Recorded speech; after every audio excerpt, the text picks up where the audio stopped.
పెద్దలు ఈ కార్యక్రమానికి అనుసంధానకర్తగా వ్యవహారం చేస్తున్న గౌరవ మాజీ మంత్రివర్యులు సూర్యాపేట శాసనసభ్యులు శ్రీ జగదీశ్వర్ రెడ్డి గారు, గౌరవ రాజ్యసభ ఫ్లోర్ లీడర్ పెద్దలు గౌరవనీయులు శ్రీ కేఆర్ సురేష్ రెడ్డి గారు, మాజీ మంత్రివర్యులు కరీంనగర్ శాసనసభ్యులు గౌరవనీయులు గంగుల కమలాకర్ గారు, మాజీ మంత్రివర్యులు శ్రీమతి సత్యవతి రాథోడ్ గారు, అట్లాగే ఇక్కడికి విచ్చేసిన గౌరవనీయులైన పెద్దలందరికీ ఎమ్మెల్యేలు ఉన్నారు, ఎమ్మెల్సీలు ఉన్నారు, పార్టీ పెద్దలు ఉన్నారు, పేరు పేరున అందరికీ, పత్రికా మిత్రులకి అందరికీ కూడా హృదయపూర్వకంగా నమస్కారాలు. ముందుగా మనందరి తరపున తమ్ముడు రాకేష్ రెడ్డి గారికి ఒకసారి గట్టిగా చప్పట్లతో వారికి హృదయపూర్వకమైన అభినందన.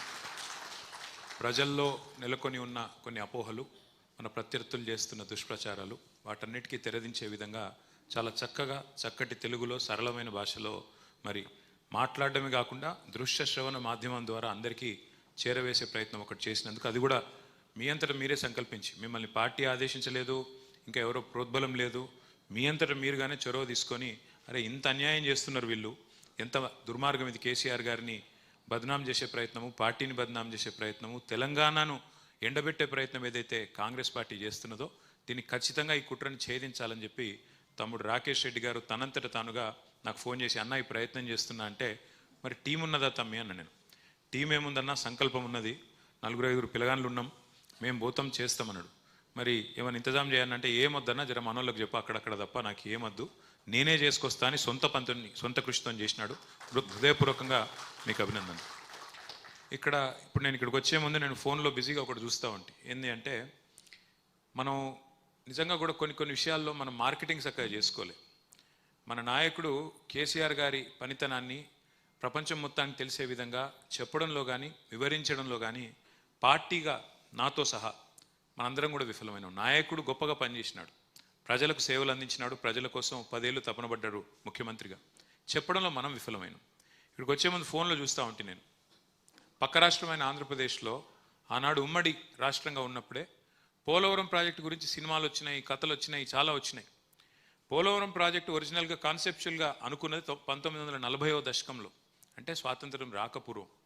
అల్టిమేట్గా శంకుస్థాపన జరిగింది 1980లో టంగుటూరి మన టి అంజయ్య గారు, టంగుటూరి పంతులు కాదు, టి అంజయ్య గారు ముఖ్యమంత్రిగా ఉన్నప్పుడు 1980లో ఆనాడు శంకుస్థాపన చేసిండ్రు. పనులు మొదలయ్యింది, ఫార్మల్గా పనులు మొదలైంది 2004వ సంవత్సరంలో. యాక్చువల్గా కన్స్ట్రక్షన్ స్టార్ట్ అయింది జూన్ 2014లో. జూన్ 2014 1940లో అనుకుంటే 80లో రాయేస్తే 2004లో డ్రాయింగులు గీస్తే 2014 జూన్లో పనులు మొదలు పెడితే ఇవాళ చూసిన అయిపోయిందా లేదా అని.